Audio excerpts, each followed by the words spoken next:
Folks, Black Star Network is here.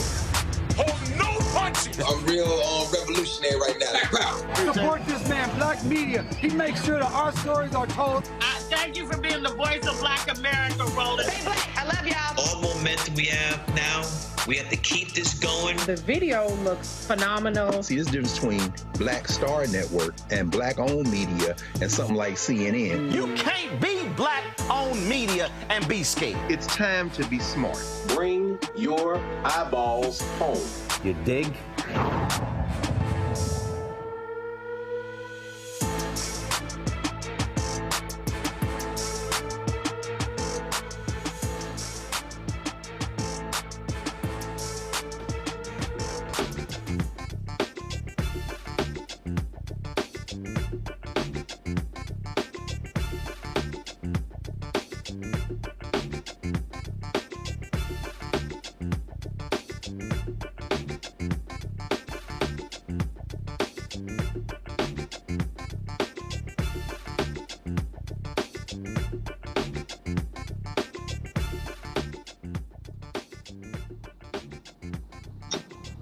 Hey, folks, today is Tuesday, June 4th, 2024. Coming up on Roland Martin Unfiltered. I'm here in Atlanta for the Steve Harvey Golf Tournament. Just landed here in Atlanta. A lot of good stuff we want to talk about. President Biden announces a crackdown on folks crossing the border all across the country.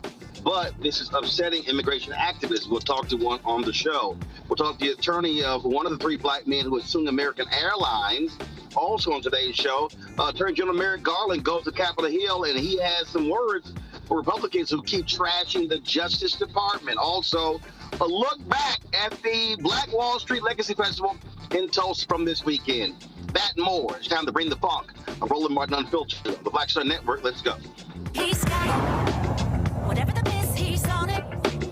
Whatever it is, he's got the scoop, the fact, the find. And when it breaks, he's right on time, and it's rolling. Best believe he's knowing. Putting it down from sports to news to politics. With entertainment just for kicks, he's rolling. It's on go, y'all. It's Roland Martin, Rolling with Roland now. He's funk, he's fresh, he's real, the best, you know he's Roland Martin now.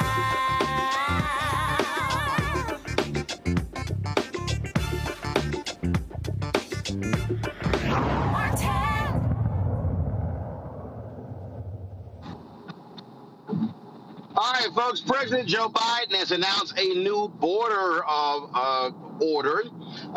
We've had more than 4,000 crossings on the border, and so if it hits a certain level, they're going to shut it down to keep folks from applying for asylum. President Biden made this announcement today. Come here today to do what the Republicans in Congress refuse to do. Take the necessary steps to secure our border. 4 months ago, after weeks of intense negotiation between my staff and Democrats and Republicans, we came to a clear bipartisan deal. It was the strongest border security agreement in decades. But then Republicans in Congress, not all, but walked away from it. Why?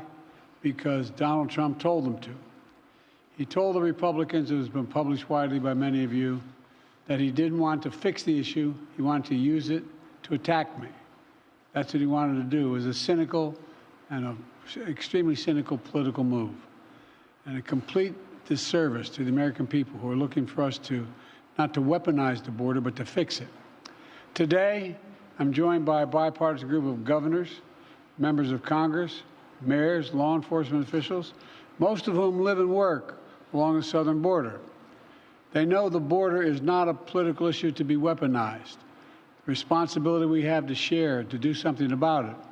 They don't have time for the games played in Washington, and neither do the American people.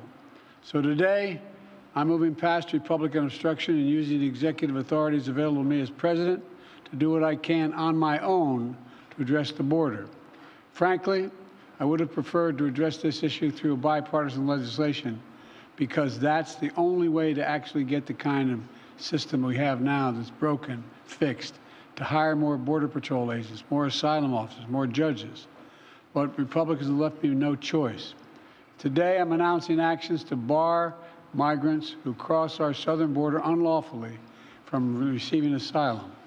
Migrants will be restricted from receiving asylum at our southern border unless they seek it after entering through an established lawful process. And those who seek to come to the United States legally, for example, by making an appointment and coming to a port of entry, asylum will still be available to them, still available. But if an individual chooses not to use our legal pathways, if they choose to come without permission and against the law, they'll be restricted from receiving asylum and staying in the United States. This action will help us gain control of our border, restore order to the process. This ban will remain in place until the number of people trying to enter illegally is reduced to a level that our system can effectively manage. All right, folks, immigrant rights activist Janae Joseph joins us from Chicago. Janae, glad to have you here. First of all, what do you make of this announcement? Obviously, this is in response to pressure from Republicans. This is an election year, and it's a huge contentious issue. Absolutely. Thank you so much for having me, Roland. First and foremost, you're right. This is a re-election push. This is something that he's doing a few weeks ahead of the first ever presidential debate that will take place between him and Donald J. Trump. But I also want to be perfectly clear that this is also one more reason as to which Joe Biden will not be president come 2024. When you do things like this and you propagate being morally inconsistent, I want to be clear that this isn't the first time that we've seen a president do this. The last time that we saw a president enact 212F, which is a section of the Immigration and Nationality Act, was Donald J. Trump. And at the time in which he used this presidential authority to act on behalf of immigration, Joe Biden called his actions inhumane. The Democratic Party denounced his actions in utilizing the executive order to be able to act to stop asylum seekers from being able to come to the southern border and said that it was inhumane. So if it walks like a duck and quacks like a duck, then that means it's inhumane, right? And so it doesn't make sense that you were able to criticize the former twice impeached president of the United States and now do the exact same thing and feel that members of your base are going to continue to support you. It does not work like that. It is morally inconsistent. And in my opinion, one more reason, in addition to the conflict and the genocide happening to the Palestinian people, as to why Joe Biden will not be reelected president of the United States. But explain to people why it's inhumane, because this is a major issue. It is a contentious issue. We are seeing, as a result of Republican governors shipping people to cities like Chicago, New York City. You have African Americans who are pissed off because of what has happened here. And so how is it inhumane when you have Republicans, but you have a lot of Democrats who are saying we have a massive immigration problem and we cannot sustain this number of crossings across the border? And so that's why you create a pathway to citizenship. That's why you allow people to be pardoned, right? There's things that could have been done for the documented population, of which I am one. The Deferred Action for Childhood Arrivals program, which was an executive order done under the Obama administration, in which we're coming up on its anniversary in the next week, was meant to be a temporary solution to a long-standing problem. That long-standing problem being a lack of comprehensive immigration reform.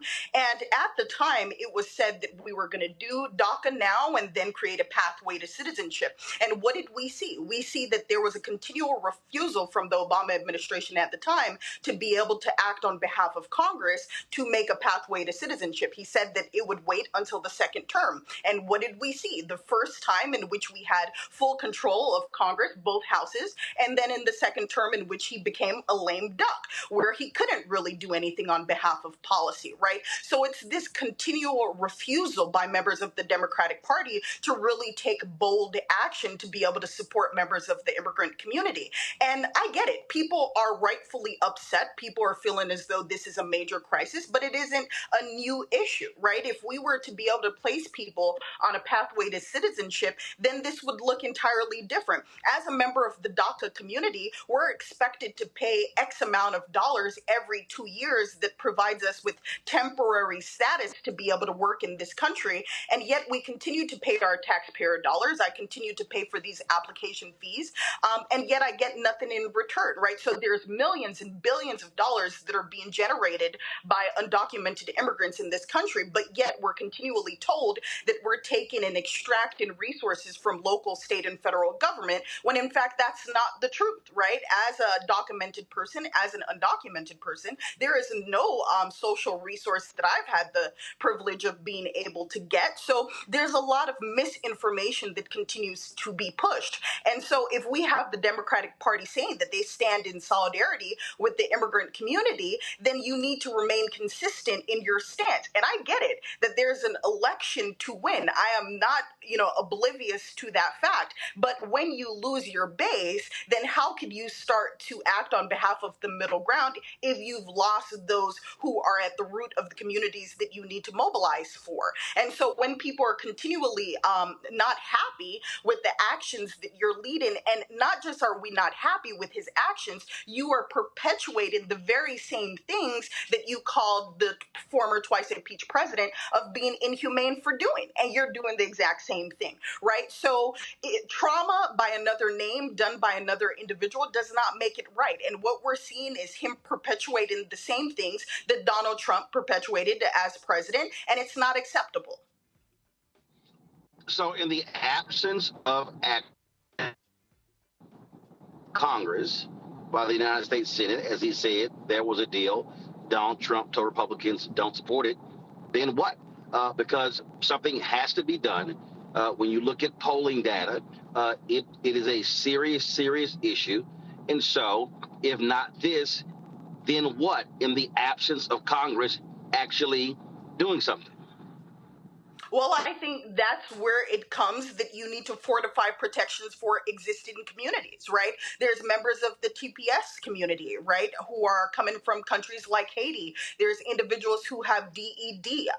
There's also members of the documented community. Fortify existing protections for those who have temporary status. And then also, I want to be clear that asylum is a fundamental human right, not just within the United States, but across the globe. So this is a departure, right? This is something that is historically stood, that individuals can present themselves at the southern border and be able to do so legally within their rights to do so. So this is a departure from long-standing policy. So it's not the first time that we've seen an influx at the border. And I want to be clear, it's not an influx. It's just that the Republicans have done a darn good job of making it seem as though it's a Biden problem versus something that has long been in existence, but they've successfully utilized their marketing strategy. What they need to do is push back and say that this is just nothing new. It's business as usual. And the reason that people are fleeing, I want to be perfectly clear about that, because it's not fair that immigrants, undocumented immigrants in particular, continue to be used as pawns in this political game, right? There's real lives at stake. There's children. There's people who are fleeing political violence, people who cannot safely remain in their countries of origin. People aren't leaving because they simply want to go on a vacation or they want to be in the United States of America based upon the movies that they've seen and the ways in which they've seen it depicted. People are leaving because they're fleeing violence. They're fleeing political instability. They're fleeing poverty, right? So let's be clear about that. And the problem isn't individuals who are impacted by these issues. The problem is that politicians continue to push this issue down the road versus actually acting on it and being able to create long-term solutions, and in addition, fortifying protections for existing communities, which is feasible. In the same way in which Biden is now making an executive order saying that he's stopping the individuals who are able to seek asylum at the southern border, is the same way in which he could act in a way that Ronald Reagan did, and and give amnesty, right? So the same things that you're saying impossible, you're clearly proven by way of 212F of the Immigration and Nationality Act that it is feasible for the President of the United States to be able to act broadly on behalf of immigration. So if Congress isn't acting and you're going to be able to use your presidential powers by way of executive order, why not utilize it for good instead of versus using it for evil, which is prohibiting certain communities who are in dire need from being able to seek asylum, which is one of their fundamental human rights. Question from Dr. Mustafa Santiago Ali. Yeah, well, thank you for all the work that you're doing. This is an incredibly important issue. I think one of the most difficult things is many folks who would get behind making sure that we have a fair and just immigration system have often been fed the misinformation that they're going to lose jobs and opportunities. Can you educate folks on how that is a false construct and that, folks for hundreds of years have been trying to come to this country for a better life? Absolutely. And thank you so much for that question. When I think of the entrepreneurs, the immigrant entrepreneurs that we work with, immigrant entrepreneurs generate nearly $800 million in revenue per year. Of the documented population generates additional millions, if not billions of dollars per year. They pay into this nation's social security infrastructure in which we cannot get back, right? So all of these social welfare programs that are being provided in this nation, we are unable to benefit from. I mentioned earlier, as a member of the documented community, which is Deferred Action for Childhood Arrivals, we have to renew every 2 years. And sometimes, in fact, it's actually every year. So we're having to pay $495 to be able to get temporary status in this country so that we could work and pay taxes in which we might never get back, right? So I think the argument, you're right about that has been made, and it has been made so often that unfortunately it is stuck. And it is stuck with members of the Black community. It is stuck with members of the AAPI community who are saying, why do we need these immigrants here when they're stealing our jobs? Let's be perfectly clear. A lot of the industries in which we see immigrants supporting are industries in which Americans will not fill those gaps of doing, right?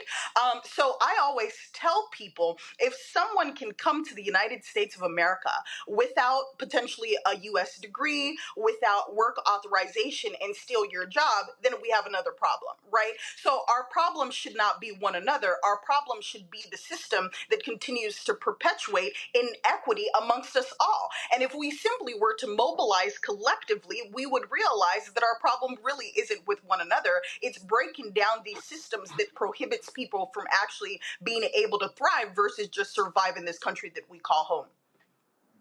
Joy Chaney. Hi. So thank you so much for the work that you are doing. And you have really spoken to the issues that the administration has faced as it's tried to deal with this issue, and not just this administration, but other Democratic administrations before them, is that there has to be a Congress that's willing. I worked in the Senate when we were trying to get comprehensive immigration reform done more than, almost 15 years ago at this point. And we just had a major failure here. What do you say as a practical matter about asylum seekers? What is the answer if you've tried to do everything and you've also tried to have executive actions that have been invalidated in the courts and thrown us into a lot of confusion? People here who are now having uncertain status. Because I understand your anger and hurt, but I don't know what the practical solution here is, especially if you're suggesting that we should have a Donald Trump administration instead of a Joe Biden administration. It's not going to get better under him. That's the first question. And the second one is, a lot of Americans disagree with you. And so what do you say if you are Joe Biden, if you are a Democrat, and you are listening to the vast majority of your voters who are saying they have a problem, they are concerned about undocumented immigration here, illegal immigration? What do you say to them? And your point about DACA, how is that distinguished between those who would be coming here illegally through asylum? I know that's a lot of questions, but I want to make sure that we are challenging you on some of the points because I think it's fair to do so. Absolutely. And I want to be perfectly clear. I am not supporting a Trump administration over that of a Biden administration. So thank you so much for raising that to allow me to clarify. I am someone who is an immigrant from Belize, Central America. I immigrated to this country at the age of 7 years old. I am an undocumented Black woman, one of approximately 619,000 undocumented Black people in the United States of America. I am someone who has been the vice president of a Democratic organization in the past. I am someone who has championed on behalf of Democratic leaders and continue to do so. What I'm doing is saying that I am an equal opportunity protester, meaning that simply because I align with the Democratic Party does not mean that I'm going to continue to applaud when it's doing things that are destructive to the community. And actually, you just said that the vast majority of the American population is not in support of a pathway to citizenship, and that's actually false. The vast majority of the American population, more than 90% of the American population, is in support of a pathway to citizenship in this country. Not just for members of the documented population, but members of the 11.5 million undocumented people that continue to call this country home. So in regards to the asylum issue, I want to be perfectly clear about that. No one is saying that there needs to be, open doors in which people can come through. What we're saying is allow people to be able to do what they've been doing historically, which is presenting themselves in order to get a potential asylum hearing, in order to get their stories vetted. I want to be very clear because I think there's a misconception around what the process of seeking asylum actually looks like. In order to seek asylum, especially in the largest hegemonic power, which is the United States of America, it is extremely difficult to do so. That is no small feat in order to get asylum in this country. One would have to be able to prove the manners in which they're being harmed, the ways in which they're being targeted politically, physically, whatever their obstacles are, they would be able to have to get vetted. The individuals in which they'd potentially be staying with will also have to be vetted, right? The documentations in which they're presenting to both Customs and Border Patrol will have to be vetted. So it's not an easy process that people have to go through in order to become asylum recipients in this country. What I am saying is that it is realistic to still allow people to continue with a fundamental human right of seeking asylum. This is not something that is new. This is something that is continued throughout the dawn of time, in which people can present themselves not just at the southern border, but all other ports of entries and see whether or not their claims for asylum are actually based upon grounds that are going to be recognized in this country, right? So what we're saying is allow people to be able to continue with the process for seeking asylum. They've already placed restrictions on who could come and present themselves in order to have their asylum cases heard, right? So there's certain procedures that can be done without you providing a blanket statement that says after 2,500 people per day have presented themselves at ports of entries across the United States, that no cases will be heard for the remainder of that time simply because a quota has been met. All I'm saying is to allow people to continue to go through the due process of seeking asylum, do so in a manner that they feel is equitable to the vetting process, and then go from there in allowing it to happen. That's all we're asking, right? What I'm calling out, of course, who wouldn't rather that we have someone who is in line with supporting the issues that are fundamental to the immigrant community? What I'm calling out is the moral inconsistency of this administration. You cannot proclaim to be a champion, right? At the time, for instance, when he was then candidate Biden, he continued to say that he's going to continually support members of the undocumented community. But this is a slap in the face, right? What allows the Republican Party to be successful, whether or not you agree with that, in my political overview, that is something that they've managed to do incredibly well. They do not care about whether or not members of the Democratic Party support the policies that they're pushing or that they're trying to reach actualization for. They just do it. The difference is members of the Democratic Party historically were always worried about what the Republican Party will have to say if we exact broad sweeping things like utilizing the presidential executive order powers. Why do we care about what they have to say so long as though it's making sure that members of our communities are actually having what they need to thrive and to be able to succeed in a country that they so greatly already contribute to? The only thing I Larry would Walker. say One second. I got to go to Dr. Larry Walker. okay, all right. Yeah. So, thank you for your analysis. I think it's really important. Like I said, this is a critical conversation, particularly during an election year. And I guess my question is, you kind of highlight, Roland highlighted, you mentioned it, some of my colleagues mentioned it. It's an election year. So I guess ultimately, how do you win the propaganda war? You talked about, and yeah, you're right. Over the last several years, you've seen, data that shows that Americans support some kind of pathway to citizenship for those who are undocumented.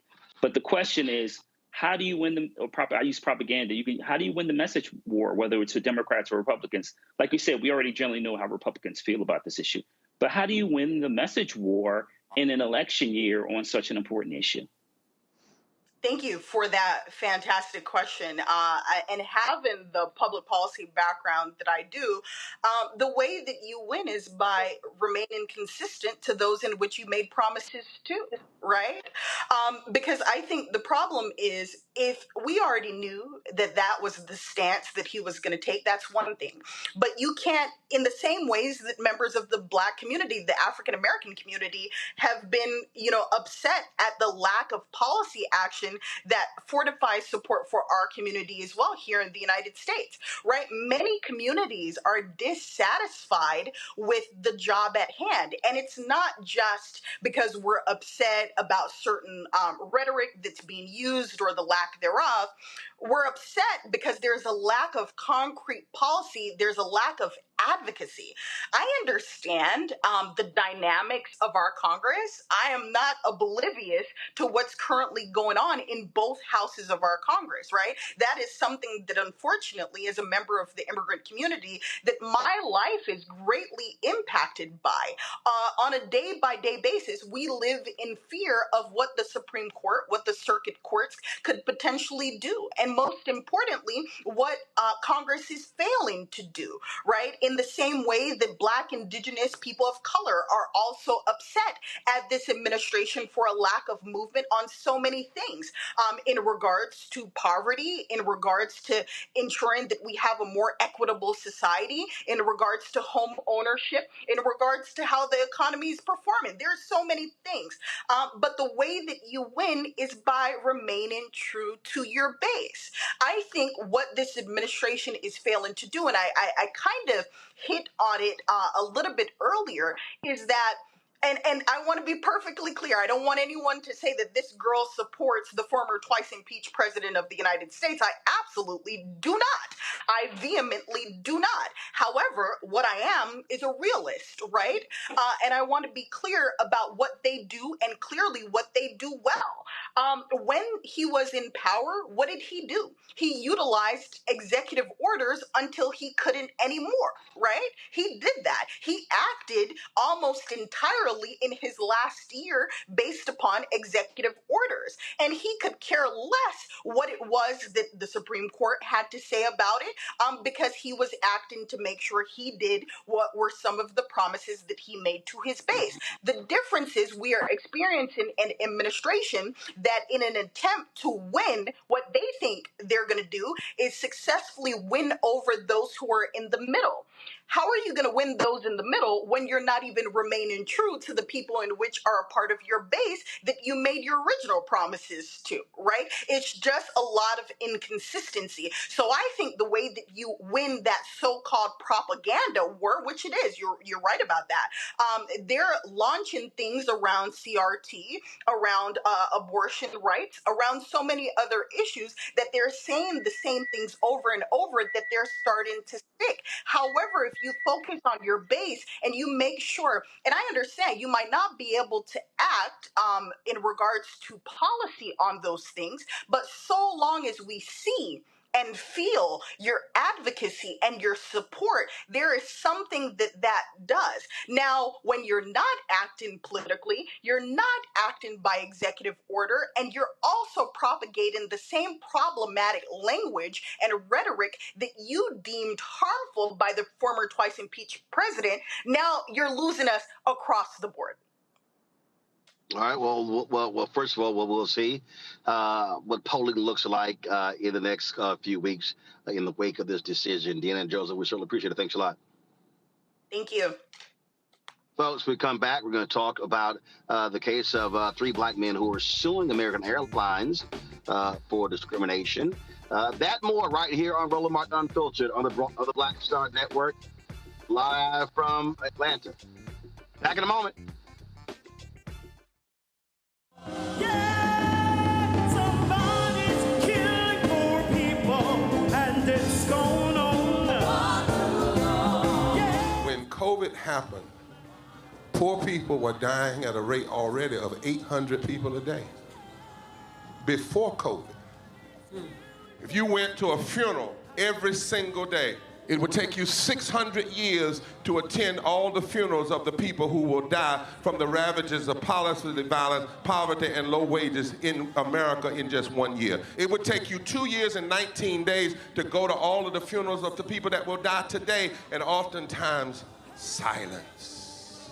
Nobody talks about this political genocide, but we are determined today to remember their death and be a resurrection of voting power and voice power like never before.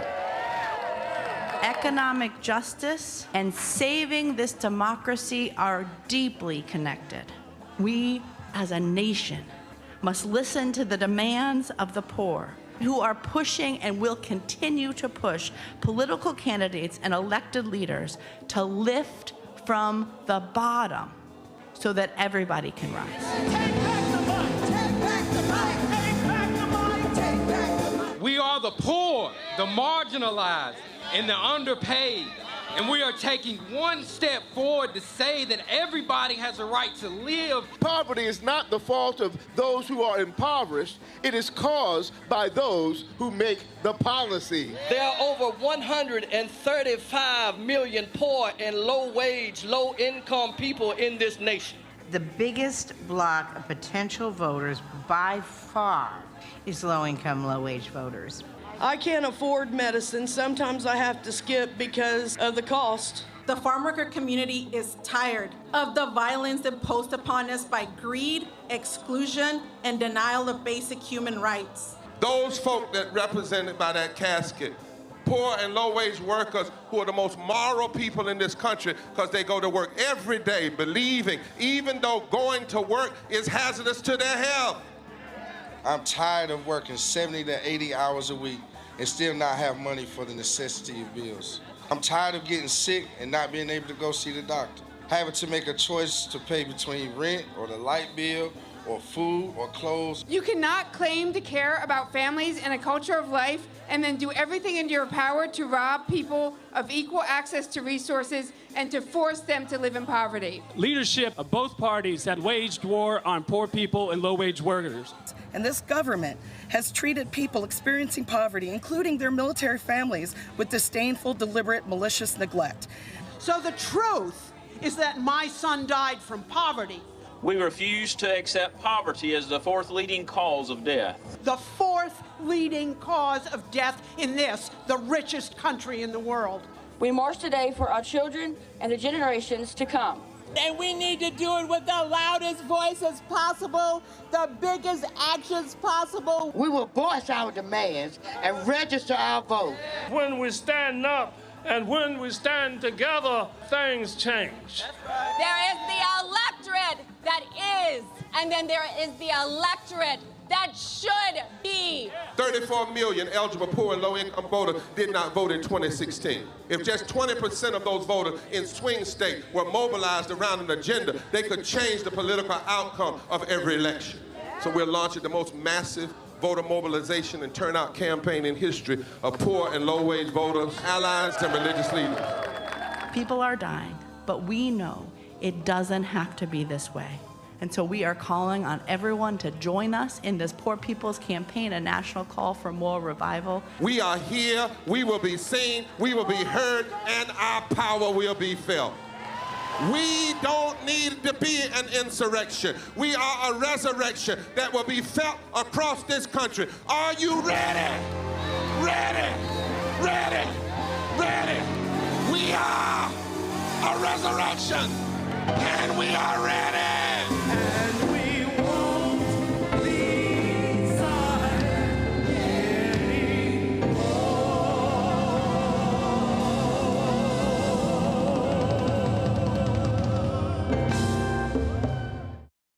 Farquhar, executive producer of Proud Family. Bruce Smith, creator and executive producer of The Proud Family, Louder and Prouder. And you're watching Roland Martin Unfiltered.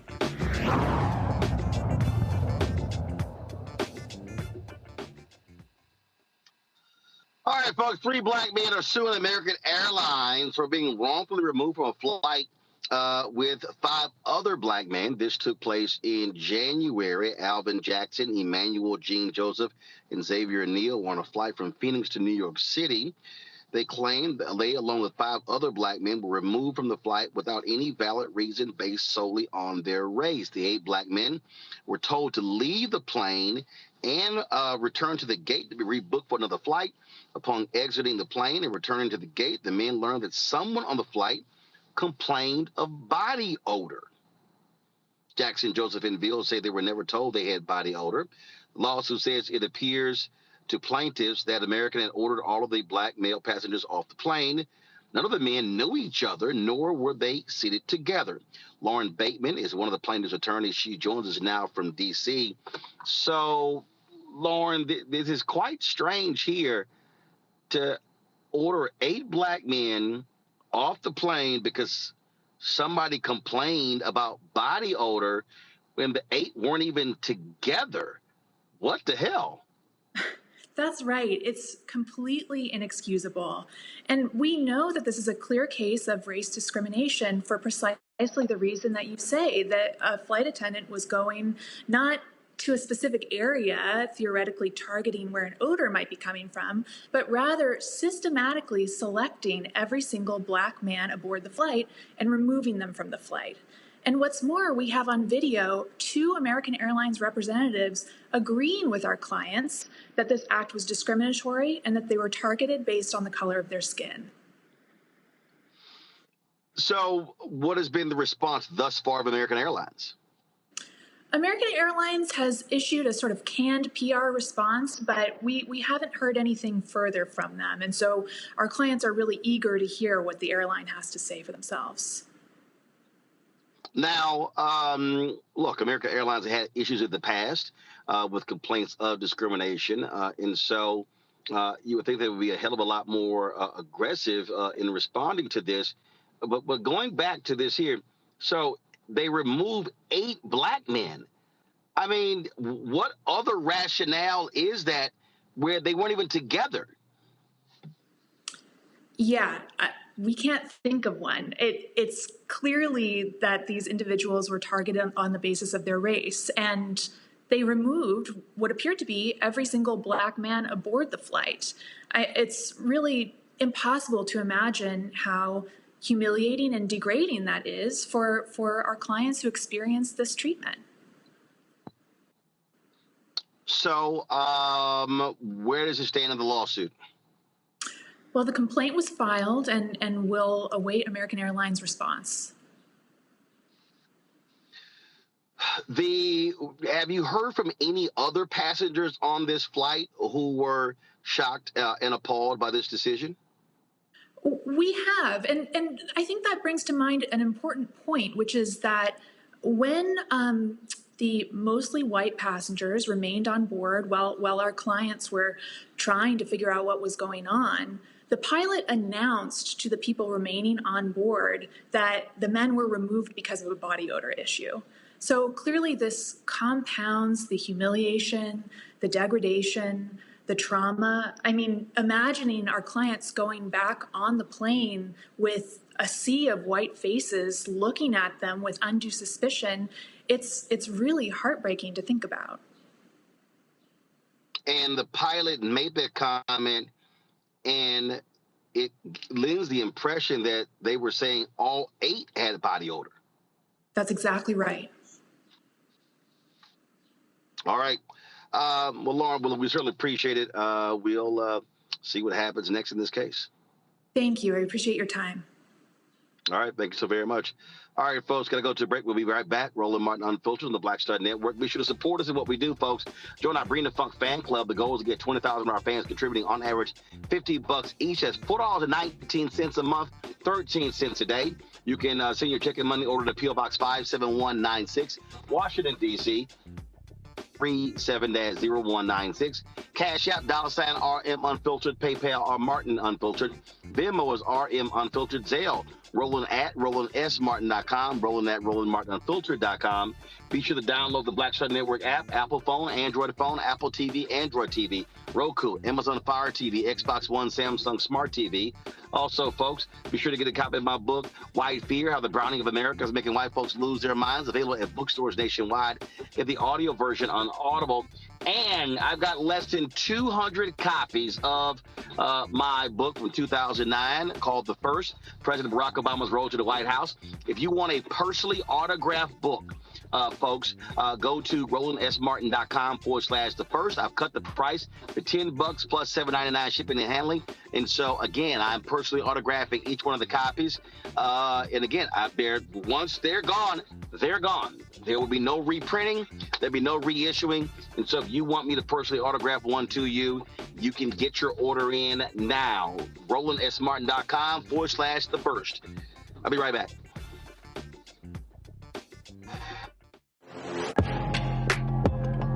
A lot of y'all have been asking me about the pocket squares that we have available on our website. You see me rocking the Shibori pocket square right here. It's all about looking different. Now, look, summertime is coming up. Y'all know, I keep trying to tell fellas, change your look, please. You can't wear athletic shoes every damn wear. So if you're putting on linen suits, if you're putting on some summer suits, have a whole different look. The reason I like this particular pocket square, the Shibori, is because it's sort of like a flower and looks pretty cool here versus the traditional boring silk pocket squares. But also I like being a little different as well. So this is why we have these custom-made feather pocket squares on the website as well. My sister actually designed these after a few years ago. I was in this battle with Steve Harvey at Essence, and I saw this at a St. Jude fundraiser. I saw this feather pocket square, and I said, well, I got some ideas. So I hit her, and she sent me about 30 different ones. And so this completely changes your look. Now, some of you men out there, I had some dudes say, oh, man, I can't wear that. Well, if you ain't got swagger, that's not my problem. But if you're looking for something different to spruce up your look, fellas, ladies, if y'all looking to get your man a good gift, I've run into brothers all across the country with the feather pocket squares saying, see, check mine out. And so it's always good to see them.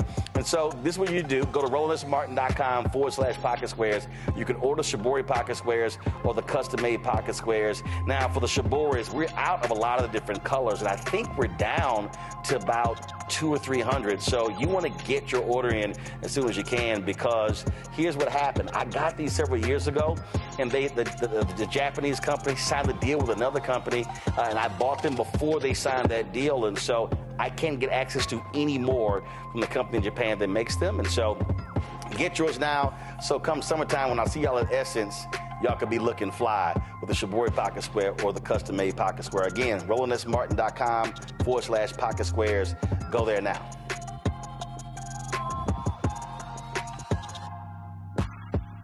Hello, I'm Paula J. Parker. Truly proud on the Proud Family, Louder and Prouder on Disney+. And you're watching Roland Martin, Unfiltered. That's all he said. Cried on the phone. It was over. I was Michigan State, locked in.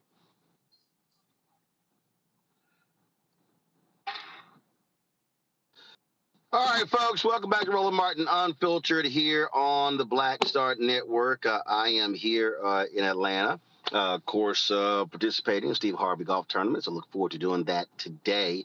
Folks, let's talk about Merrick Garland, the Attorney General.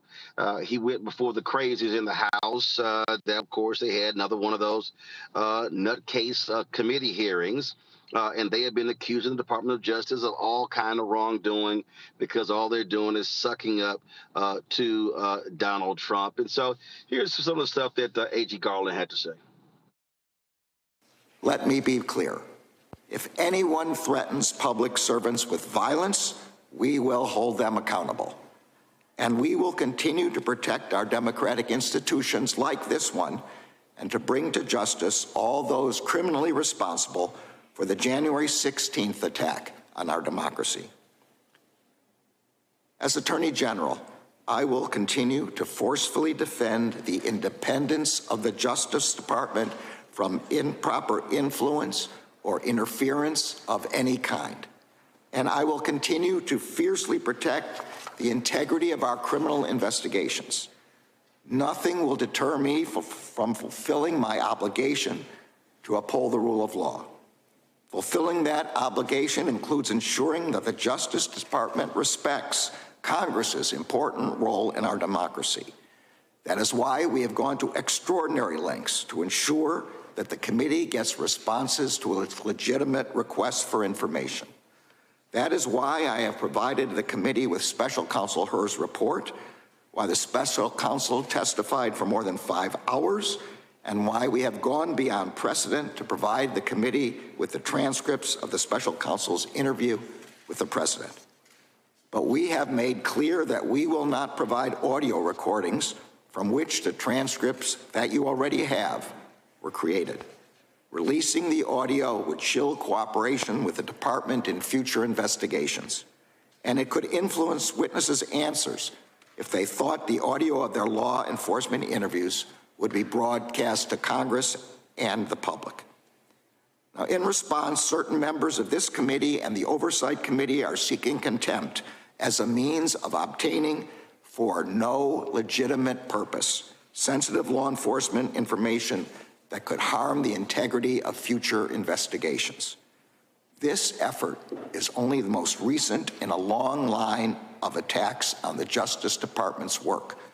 It comes alongside threats to defund particular department investigations, most recently the Special Counsel's prosecution of the former president.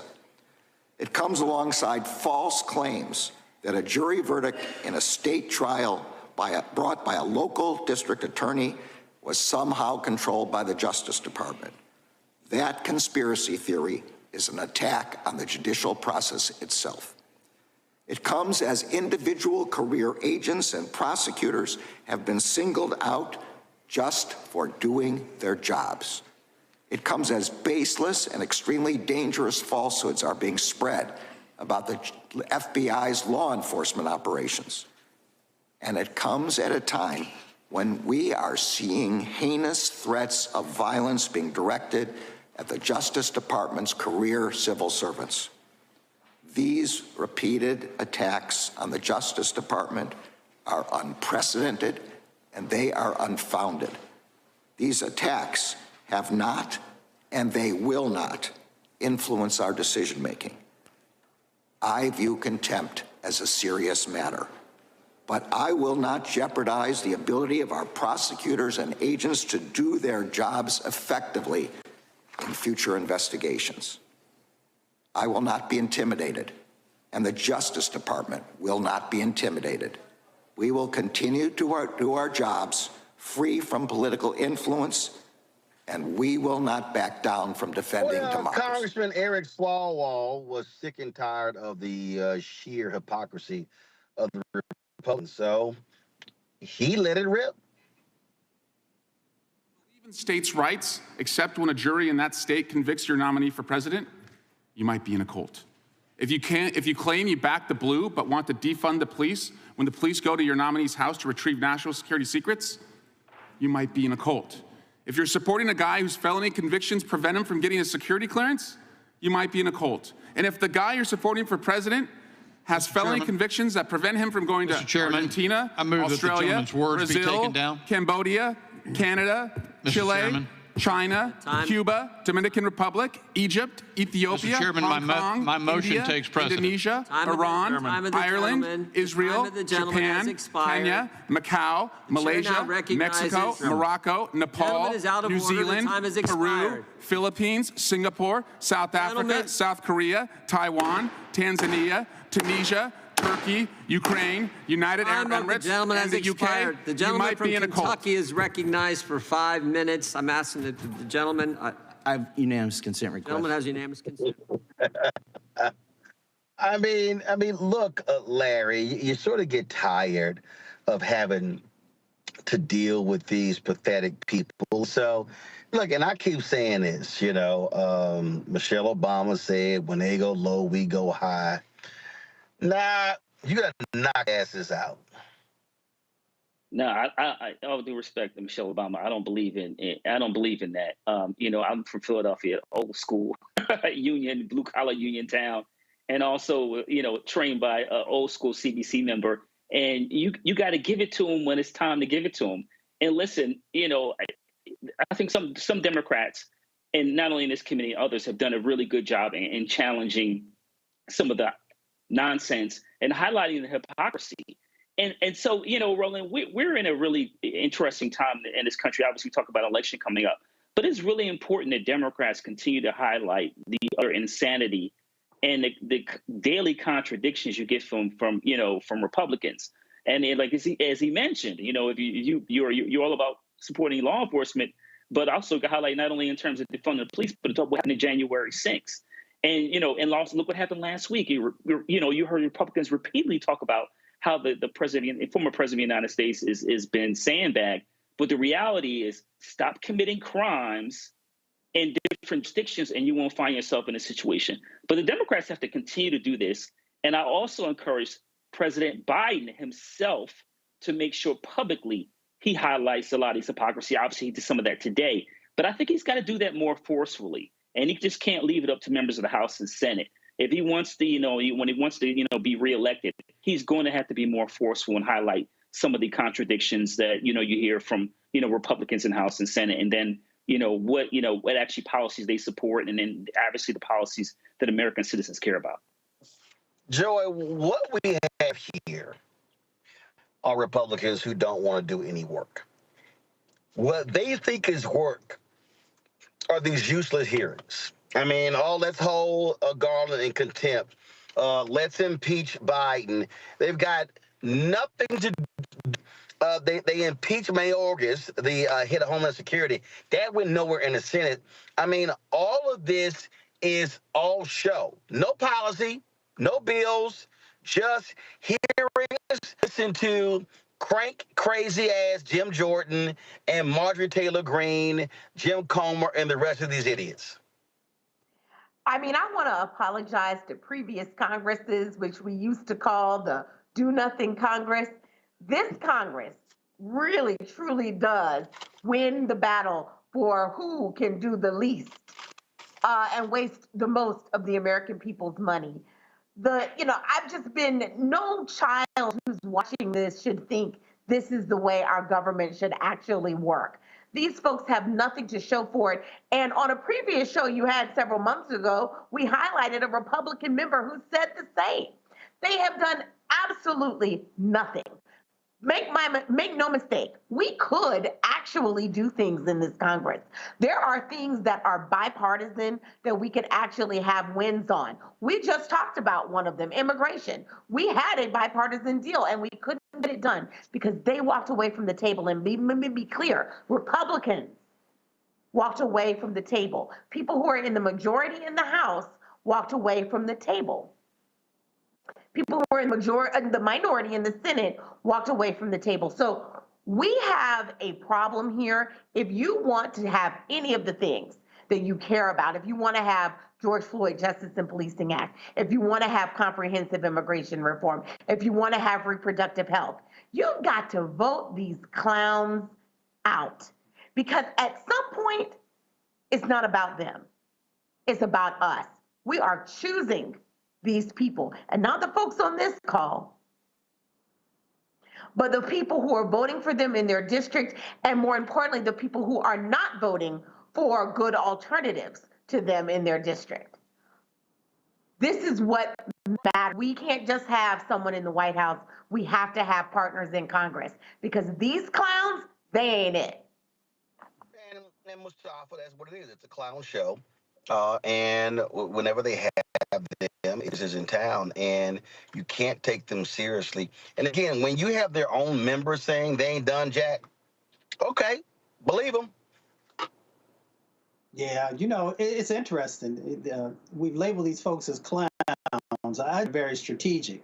But also, I think most people in America would love to be able to not do any work and get paid over $187,000 a year, to just show up and to pontificate and not to actually do any significant work, where most people have to go grind, work 2-3 jobs, lucky if they can make $80,000, $90,000 working 3 jobs, and not have these same types of dynamics.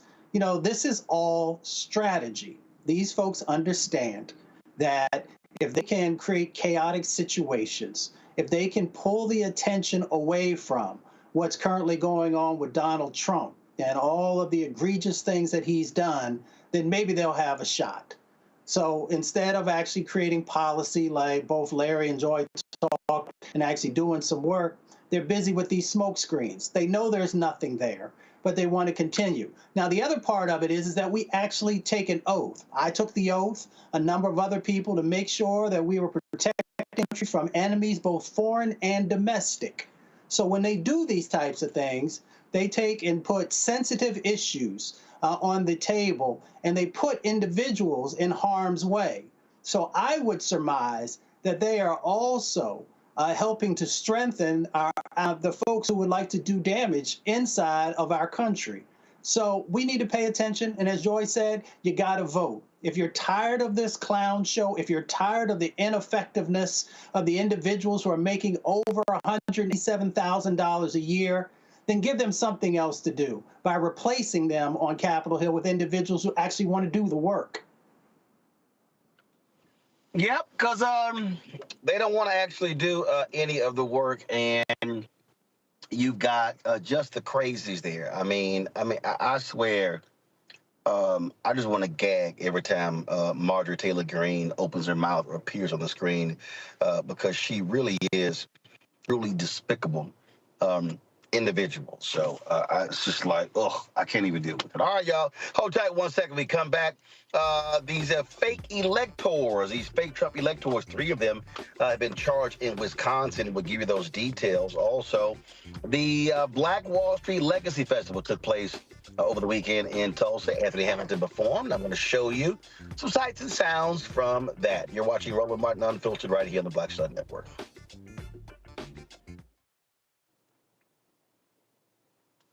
To the White House. We got about 500 copies of the book available. All right, I'm gonna come back. This actually is all of the coverage of the 2008 election. But the other thing is this here. I talked to folks like Malik Yoba, Hill Harper, Erica Alexander, Kevin Lau, Spike Lee, Tatiana Ali.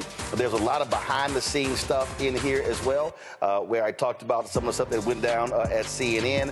Also, when you go through here, a lot of the photos that you see in here, photos that I actually shot, photos that were my time at CNN.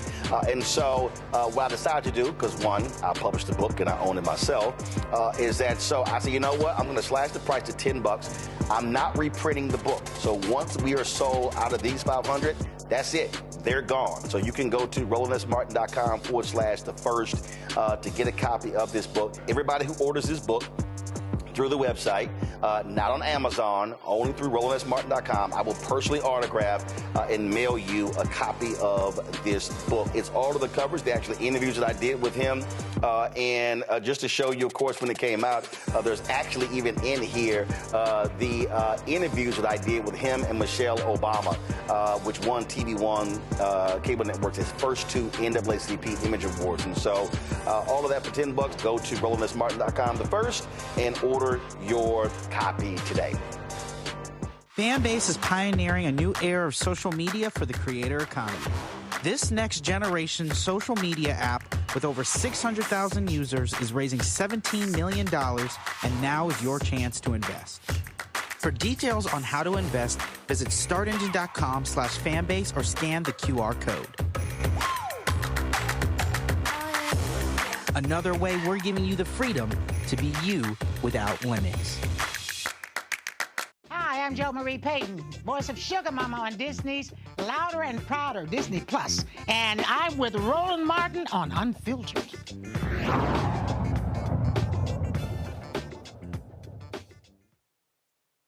All right, everybody keeps focused on, of course, the shenanigans of Donald Trump, but what about those fake electors that he was supporting? Well, as Wisconsin, the attorney general there, Josh Call, filed felony forgery charges against 2 attorneys and an aide who helped submit paperwork falsely saying that Donald Trump had won the battleground state in 2020. Kenneth Chesbrough, Jim Troupis, and former Trump aide Mike Roman allegedly delivered Wisconsin's fake electoral paperwork to a Pennsylvania congressman's staffer to get them to then Vice President Mike Pence on January 6, 2021. All 3 are due in Dane County Circuit Court on September 19th. Chesbrough pled guilty in October to 1 count of conspiracy to commit filing false documents in the Georgia case. See, Joy, the thing that I think people need to remember is that these people had a very clear and concise and orchestrated plan to steal this election. You had people like Wisconsin Senator Ron Johnson was involved. You see this here. They were talking about the Pennsylvania congressman. I think his name is escaping me. And so what you had these individuals, I mean, they were absolutely going to try to steal this election. That was their goal. And Chesbrough, he's already, of course, indicted. He pled guilty in Georgia. Now he's facing this in Wisconsin. All of these idiots are going to realize that they've screwed their lives up for sucking up to Donald Trump. I mean, that's almost why I believe there has to be some cult moment here, because there's no reason why a sane person would trade in their livelihood, their freedom in some of these cases, their bar license, their self-respect for someone who, you know, maybe they've never even met, certainly someone who doesn't even care for them, and, you know, certainly someone that wouldn't even pay for their legal fees. There's to be something mental happening with these people, or there are just some bad people out there. And I think our greatest challenge is that sometimes we don't believe that there are folks out there like this who don't want to play fair, who will simply take the election, who just simply take it. And they are the same people who will do so again. And that is why it's so critical. If any critique, I would say, of the Justice Department is that I wish they had been more aggressive even sooner. I'm thankful for what has been done by federal and state prosecutors, but I wish that we could have been faster and even more aggressive so that we could have a true deterrent effect for people going forward. Donald Trump will get you incarcerated, will have you lose everything that you have amassed, because we have to get their family members to put pressure on them as well, to not engage in schemes that not only defraud the American people and try to undermine our Constitution, but also might land them in legal hot water and in some cases jail. We have got to create that deterrent effect. I think we're doing it now, but I think we could have been even stronger about it. Well, I think Joy makes a great point here, Mustafa. And unfortunately, you know, look, I think that if Biden had chosen Doug Jones versus Merrick Garland, you would be a lot more aggressive on the federal level. But these are state investigations. We're seeing, this is Wisconsin. Obviously, we see what's happening in Georgia. You also have a state attorney general in Arizona that's being very aggressive as well. And this, again, for all the people out there who keep ignoring the reality of these elections, if you don't have Letitia James as attorney general in New York State, if you don't have this attorney general in Wisconsin, if you don't, and the attorney general in Arizona was barely elected, you don't have these actions. That's why those races matter too. Yeah. Well, first of all, snaps to everything that Joy just laid down, because I agree with the commentary was shared. The other part is you got to vote. You know, everybody keeps talking about Biden and Trump, and yes, that's an important focus of an election, but it is about what's happening in your state and on your county level and on the local level. So if you want to have these individuals who are willing to stand up for justice inside of your respective states, then you got to vote for them. They need your help. I mean, you do your own analysis. You say, is this the type of person who believes in the things that I believe in? And I know that they will also follow the letter of the law. Why do we need people who follow the letter of the law? Well, currently we're living in a country where Trump has poisoned all of our systems, to be quite honest with you, our judicial system, a number of the other systems that we have. So we've got to have checks and balances. The states is one of the places that you can have those checks and balances, but you got to get engaged and you got to vote. It's the only way that you can begin to extract. Some people say that, you know, that you actually need an exorcism to get all of this negativity and evil sets of actions that have been going on. If you don't believe spirituality side of the equation, then just make sure that you're voting to make sure that we have the individuals that are necessary to uphold the letter of the law. Larry? So, you know, Roland, you know, I believe in law and order. And, you know, if you're not following the law, you should go to jail. Is that how the Republicans do it? Because this is a criminal enterprise we've been dealing with the last couple of years. Let's just call it what it is. And you're right, the efforts to overthrow the government. And so a few years ago, the last election cycle, we had insurrection attempt 1.0. And without a doubt, what you hear, and not just the Project 25 stuff in terms of Trump wins the election, but while we think these folks will be deterred, you can be assured there will be some kind of attempt 2.0 variation if Donald Trump doesn't win the election. Without a doubt, we're going to see it. We can see all the rhetoric we see from a lot of these right-wing governors, attorney generals, et cetera. So there's going to be some kind of attempt to circumvent the election if Biden wins.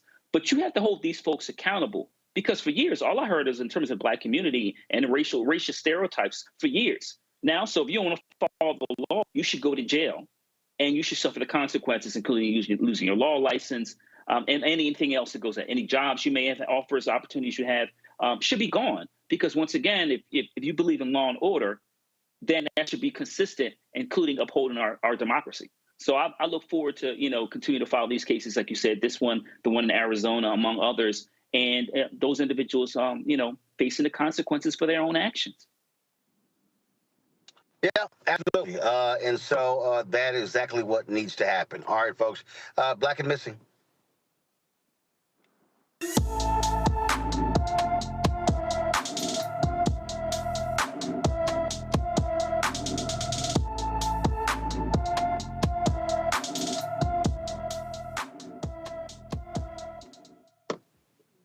Jenna Gilmore has been missing from her Philadelphia home since April 23rd. The 15-year-old is 5 feet 5 inches tall, weighs 150 pounds, with brown hair and brown eyes. Anyone with information about Jenna Gilmore should call the Philadelphia Police Department at 215-686-3220, 215-686-3220.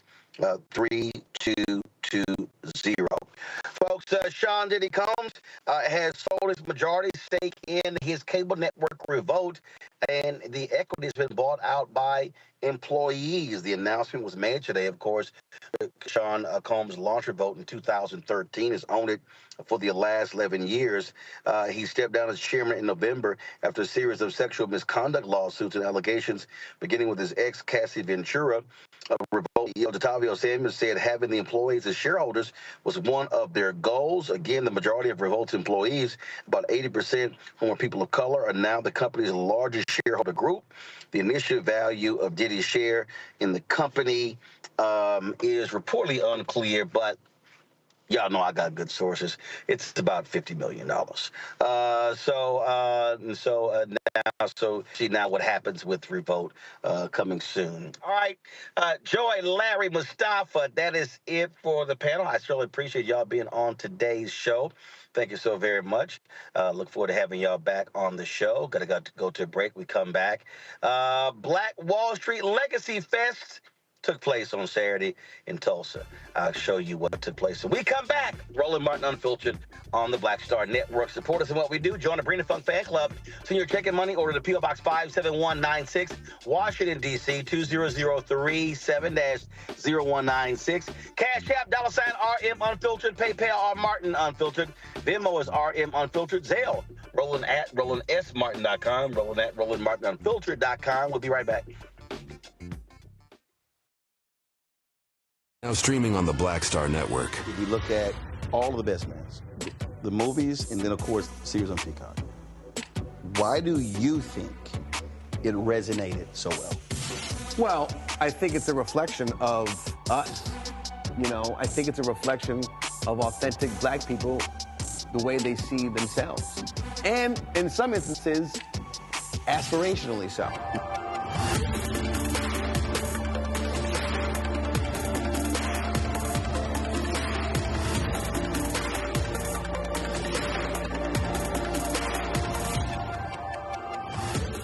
On a next, A Balanced Life with me, Dr. Jackie. Being of service to others is one of the greatest callings in life. But being there for someone else in their time of crisis is a whole new level, and you have to bring courage, commitment, and strength. On our next show, we meet two real-life angels who were thrust in the midst of caregiving and without warning. And he was looking strange and couldn't cut his meat.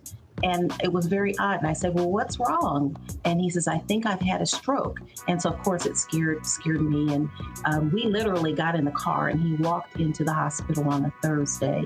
And by Saturday of that same week, he lost all control of his left side. The blessings, the challenges, and the way they maintain their balance, all next on A Balanced Life on Black Star Network. Hello, I'm Jamia Pugh. I am from Coatesville, Pennsylvania, just an hour right outside of Philadelphia. My name is Jasmine Pugh. I'm also from Coatesville, Pennsylvania. You are watching Roland Martin Unfiltered. Stay right here.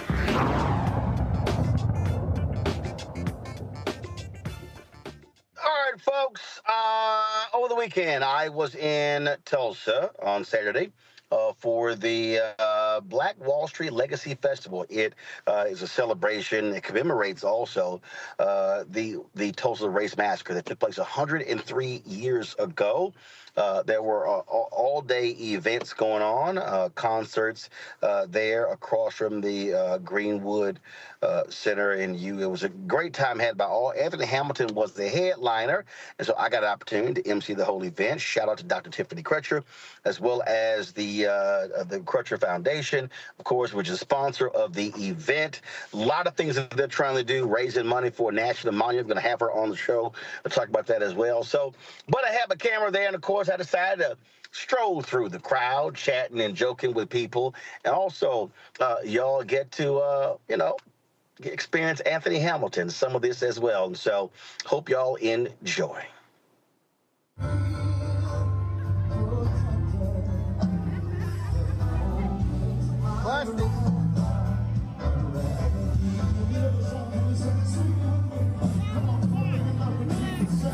Hey, what's happening?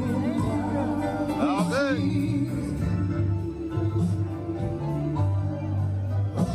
Hey, what's up?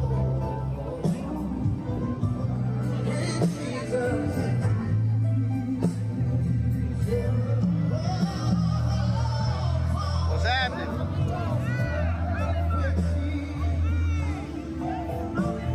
Get off the phone. Get off the phone. Roland Martin, hi. What's happening? Nice to see you. Y'all good? Yes. All right. What's up, Doc? Y'all good? All right. You eating that fish?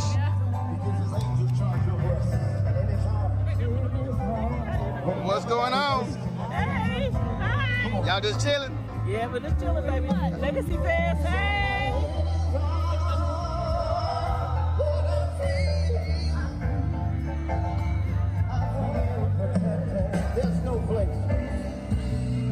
What's going on? What's happening? What's going on? What's going on? What's happening? You got the fish. I do. You want a piece? You got enough tartar sauce? I do. I'm liking it. I'm just chilling, you know.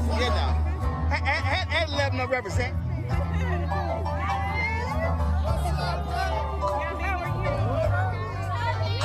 It ain't that hot you need that umbrella. It ain't that hot you need that umbrella. Oh, man, my wife had it, so I had to take it from her. What? My wife had it, so I had to get it. Oh, right. Oh, right. She had it. How you doing?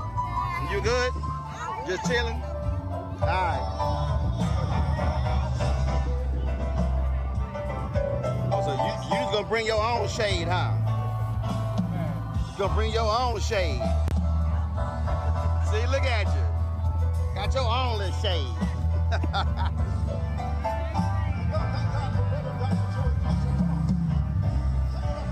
What's up, y'all? What's happening? Good, chilling. What's happening? How you doing? What's going on?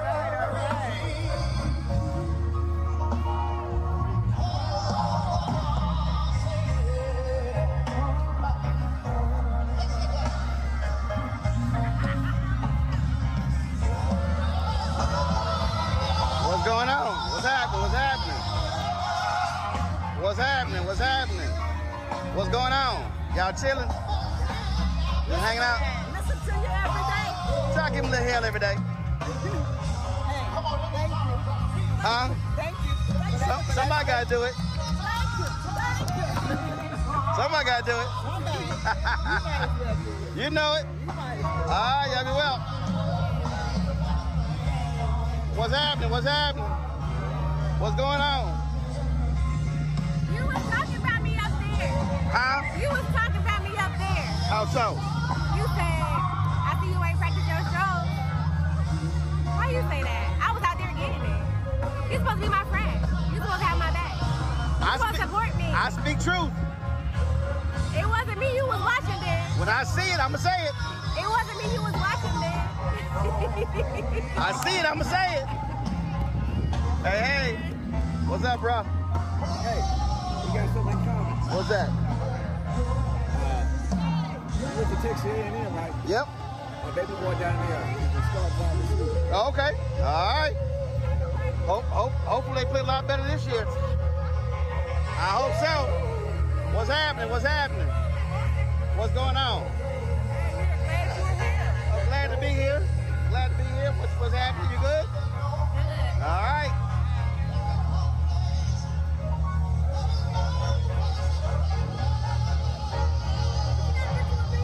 That's fine.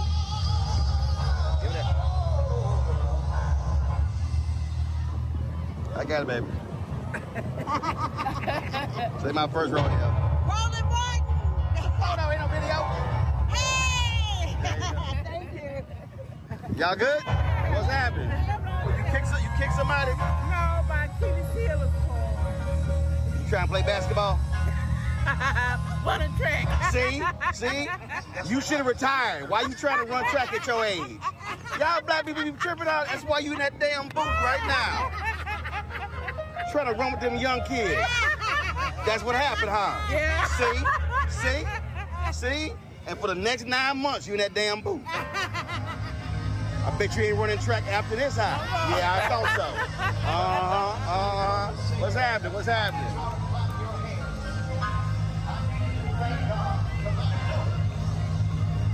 What up, what up, what up? I'll see you at NABJ. Huh? I'll see you at NABJ. I'll be there. I'm a reporter with the CBS affiliate here. Oh, cool. All right. Can I take a picture with you? Yeah, come on.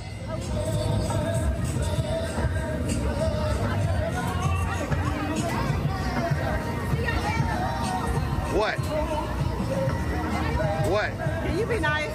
No. My flower, please. That's boring. That's boring. Welcome to Tulsa. Why am I gonna be nice? You should. That's boring. It's the alpha thing to do. No, I'm gonna give everybody hell.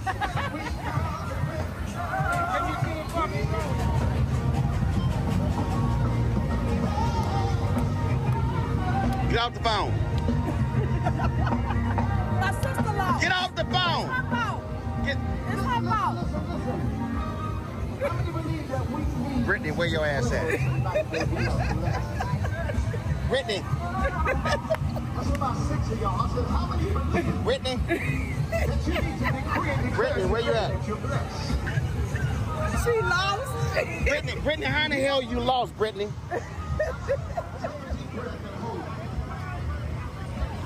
Brittany, are you not from here? Yes.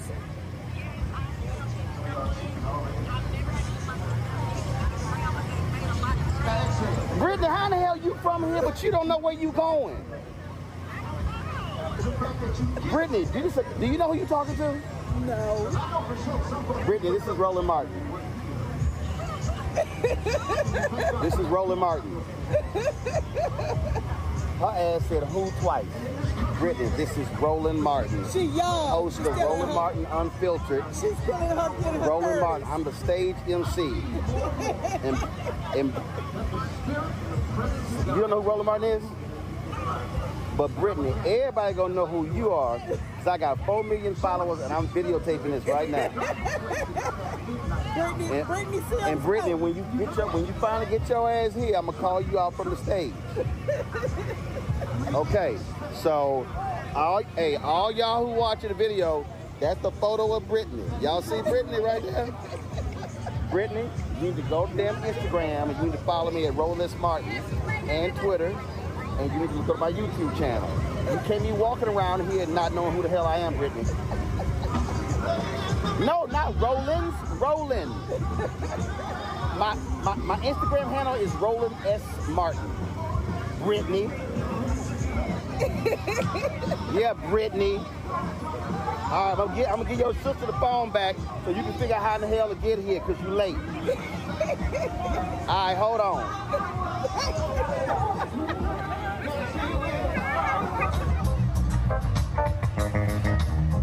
Yes, sir.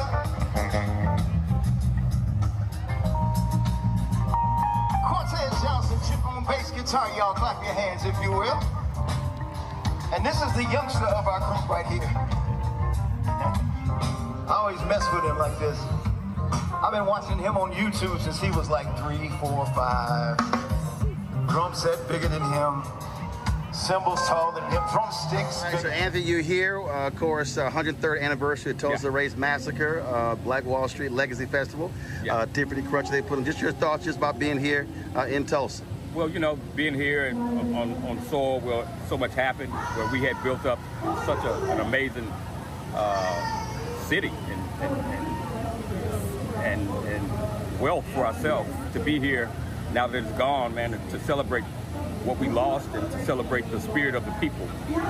Always something I want to be a part of. Tiffany, of course, y'all have really tried to get folks focused on what this is all about.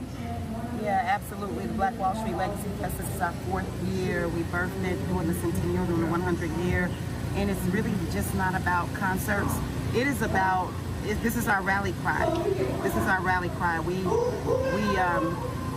know, we're fighting for the living survivors. Mother Randall, Mother Fletcher, who was 110, 109. We're fighting for my family. I'm a descendant of Black Wall Street, and this city has not done right by us. And so this is really a platform for us to continue our fight for justice and reparations here in the Black Mecca, Black Wall Street. DeMario? And no question, we're just excited to have our brother Anthony Hamilton here. Help spread the word. Have you heard, Roland? Because this is a day of remembrance. This is a crime scene right where we're standing right here, where thousands of our people lost their homes, they lost their businesses, and many lost their lives. But we're still here. We're still fighting to fight the odds, obstacles and obstacles. And as Tiffany said, we're looking for justice and reparations, not just for the people here in Tulsa and our survivors and descendants like Tiffany, but for all of Black America. Because once we get what we need back here in Tulsa, it will springboard across this nation for our reparations movement nationwide. And can I say shout out to Tamika Mallory, my sister, my sorority sister, for making this happen. She made a call and Anthony came. And so I love her. Shout out to the Terrence Crutcher Foundation. We're still fighting for justice for my twin brother who was killed by a police officer with his hands in the air, with Demario and Ben Crump. And just shout out to the Black community. We love you all. And Roland, thank you for always answering the call when Tulsa calls. Thank you so much. We love you. Shout out to Dr. Tiffany Crutcher for making this happen, making purpose through her pain and losing her twin brother. We're still fighting that case. We're fighting for reparations. We're fighting for Black Creek citizenship, and we're going to continue to fight. But tonight, we're going to have some fun listening to our brother Anthony Hamilton. That's right. And Anthony, last point, you in Gap Band territory. Well, you know, I'm a big fan of the Gap Band. You know, Charlie's a good friend of mine, man, and the rest of the guys are amazing, man. And every time I can be a part of anything they got going on, it's always a good thing. All right, my brother, always good to see you. Always good to see you too, man. Y'all want to take it back one time? Let's take it back to 2003, 2004, 2005.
about me, baby.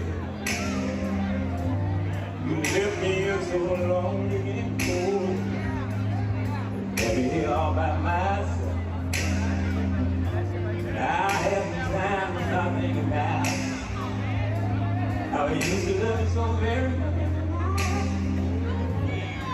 And I wanted you, baby. But I wanted you to love me how I love you like. I got the same old email, baby.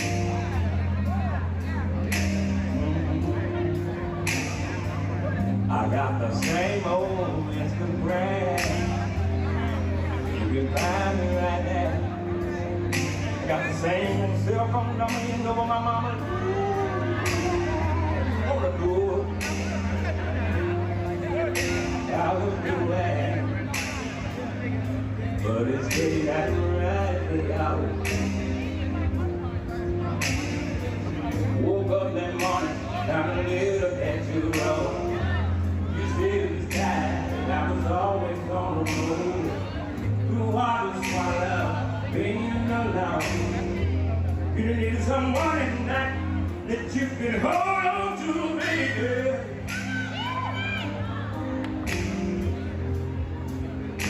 Somebody you can hold on to tonight. Yeah. Always a thing about the thing that we ain't got. And the thing you don't really got. Well, have you seen a lady? She ain't got a goddamn thing. Ain't got no money, ain't got no car, ain't got no money, she ain't even got one key, like a woman out. And everything you're lonely now, you got to wait until tonight. Sorry.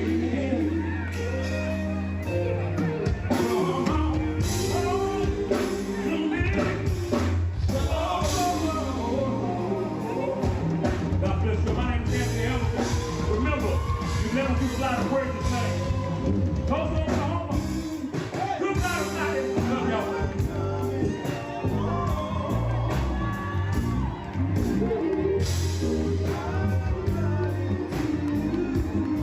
Show your love for Mr. Anthony Hamilton.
When you talk about blackness and what happens in black culture, we're about covering these things that matter to us, speaking to our issues and concerns. This is a genuine people-powered movement. There's a lot of stuff that we're not getting. You get it, and you spread the word. We wish to plead our own cause.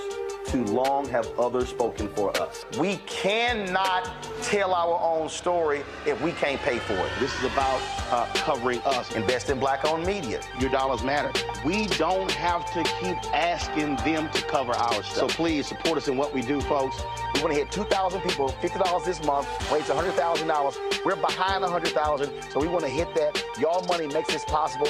Checks and money orders go to P.O. Box 57196, Washington, D.C. 20037-0196. The Cash App is $RM Unfiltered. PayPal is R Martin Unfiltered.